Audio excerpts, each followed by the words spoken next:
రోజుకి ఎన్ని ప్యాకెట్లు తింటావు?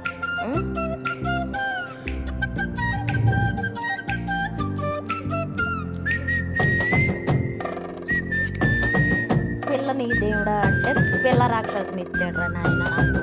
అసలుకులే కూర్చో, సరే ఇక్కడ కూర్చుంటాను పెడతా. అక్కడ కూర్చో, అక్కడ కూర్చుంటాను పెడతా. లేకు, ఇక్కడే కూర్చో. అమ్మ రాక్షసి దొరికింది నాయన దేవుడా, ఇంత రాక్షసి దొరికింది ఏంటా నాయన.